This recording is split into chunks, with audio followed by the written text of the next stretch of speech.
Shalom, saudara dikasih Tuhan. Kita baru saja merayakan Paskah.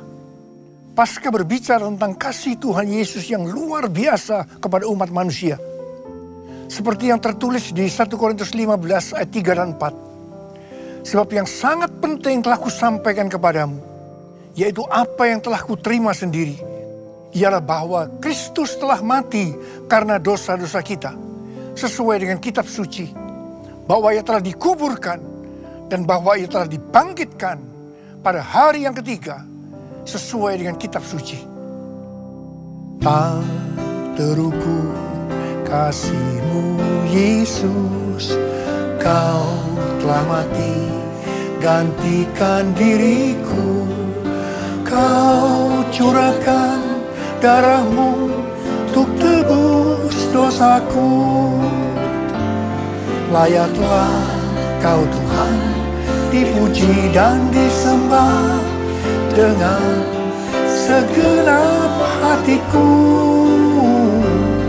Layaklah Kau Tuhan dipuji dan disembah dengan segenap jiwa ragaku.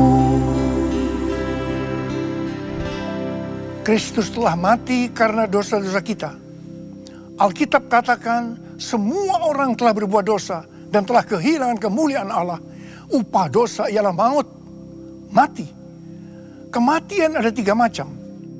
Yang pertama, mati secara rohani, karena kemuliaan Allah meninggalkan manusia.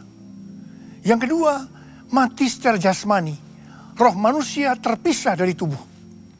Yang ketiga, mati kekal selama-lamanya, tempatnya di neraka. Apa yang Alkitab katakan tentang neraka? Neraka adalah tempat di mana terdapat kegelapan yang paling gelap. Di sana terdapat ratapan dan kertak gigi. Neraka adalah tempat di mana ulat-ulat bangkai tidak mati dan apinya tidak akan padam. Neraka adalah tempat di mana terjadi penyiksaan dengan api dan belerang selama-lamanya. Siang dan malam akan disiksa tidak henti-hentinya. Jadi neraka adalah tempat yang sangat mengerikan. Jangan sampai masuk neraka. Untuk itulah Tuhan Yesus datang ke dalam dunia ini untuk menyelamatkan manusia. Bagaimana cara Tuhan Yesus menyelamatkan manusia? Alkitab katakan, Dia yang tidak mengenal dosa telah dijadikan dosa oleh karena kita. Supaya di dalam Dia, siapa yang percaya kepadanya dibenarkan oleh Allah. Artinya, Tuhan Yesus harus mati ganti kita. Cara mati Tuhan Yesus sungguh-sungguh tidak manusiawi. Tuhan Yesus disiksa, darah bercucuran, dan sangat menderita. Pertanyaannya, mengapa Tuhan Yesus harus mati dengan cara demikian? Alkitab katakan, tanpa penumpahan darah, tidak ada pengampunan dosa. Selain itu, apalagi yang Alkitab katakan dengan cara mati Tuhan Yesus yang seperti itu? Yang pertama, penyakit kitalah yang ditanggungnya. Dan yang kedua, penderitaan kita yang dipikulnya. Dan oleh bilur-bilurnya kita disembuhkan. Di sini kita melihat betapa Tuhan Yesus sangat mengasihi kita. Kristus telah mati karena dosa-dosa kita. Dia dikuburkan. Tapi pada hari yang ketiga, Tuhan Yesus dibangkitkan. Tuhan Yesus benar-benar bangkit dan hidup. Karena Tuhan Yesus hidup, maka pemberitaan firman Tuhan tidak sia-sia. Karena Tuhan Yesus hidup, kepercayaan kita tidak sia-sia. Kita tidak akan mati di dalam dosa-dosa kita. Tetapi kita akan hidup kekal bersama-sama dengan Dia selama-lamanya. Karena Tuhan Yesus hidup, orang yang mati di dalam Dia akan mendapatkan hidup kekal selama-lamanya.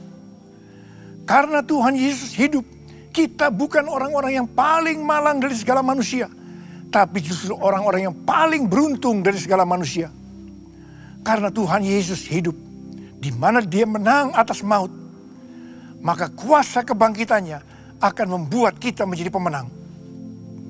Karena Tuhan Yesus hidup, mujizat-mujizat yang dilakukan oleh Dia 2000 tahun yang lalu masih terjadi sampai hari ini. Karena Tuhan Yesus hidup, ketika kita memasuki tahun 2017, Tuhan memberikan tema bahwa tahun 2017 adalah tahun mujizat penuaian. Setelah Tuhan Yesus bangkit, selama 40 hari, dia menampakkan diri kepada lebih dari 500 murid-muridnya. Dan dengan disaksikan oleh murid-muridnya, Tuhan Yesus naik ke sorga. Pesan terakhir dari Tuhan Yesus kepada murid-muridnya sesuai dengan Kisah Para Rasul 1 ayat 8. Tetapi kamu akan menerima kuasa kalau Roh Kudus turun ke atas kamu. Dan kamu akan menjadi saksiku di Yerusalem dan di seluruh Yudea dan Samaria dan sampai ke ujung bumi. Kita adalah murid-murid Tuhan Yesus. Berarti pesan ini juga buat kita. Yerusalem bisa diartikan di antara keluarga. Yudea bisa diartikan di antara orang-orang yang seiman. Samaria bisa diartikan di antara orang-orang yang tidak seiman. Dan sampai ke ujung bumi. Tuhan Yesus berpesan kepada murid-muridnya pada waktu itu. Agar mereka tidak meninggalkan Yerusalem. Sampai mereka dilengkapi kuasa dari tempat tinggi. 10 hari setelah Tuhan Yesus naik ke sorga. Yaitu pada hari raya Pentakosta. Roh Kudus dicurahkan. 120 murid Tuhan Yesus yang berada di kamar loteng Yerusalem. Di mana mereka selama 10 hari bertekun dengan sehati dalam doa bersama-sama. Dipenuhi Roh Kudus dengan tanda awal berbahasa roh. Setelah itu mereka dipakai secara luar biasa untuk menuai jiwa-jiwa bagi Kristus. Hal yang seperti ini terjadi sampai hari ini. Sekarang kita sedang memasuki era Pentakosta yang ketiga. Sesuai dengan Yoel 2 ayat 28 sampai dengan 32. Pada saat Roh Kudus dicurahkan, anak-anak, pemuda, dan orang tua akan dipakai secara luar biasa. Mujizat-mujizat dan goncangan-goncangan akan terjadi luar biasa. Dan di tengah-tengah itu terjadi penuaian jiwa besar-besaran. Saya percaya ini adalah penuaian jiwa yang terbesar dan terakhir sebelum Tuhan Yesus datang untuk kali yang kedua. Tuhan Yesus sekarang berada di sorga, duduk di sebelah kanan Allah Bapa. Dan dia berpesan kepada kita bahwa kedatangannya untuk kali yang kedua sudah sangat-sangat dekat. Mari kita mempersiapkan diri sebaik-baiknya. Selamat Paskah. Dan biarlah kuasa kebangkitan Tuhan Yesus memberi kita kuasa untuk menjadi pemenang. Semua dipenuhi Roh Kudus dengan tanda awal berbahasa roh.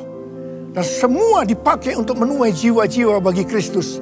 Dan pada saat dia datang nanti di awan-awan, kita akan diangkat bersama-sama.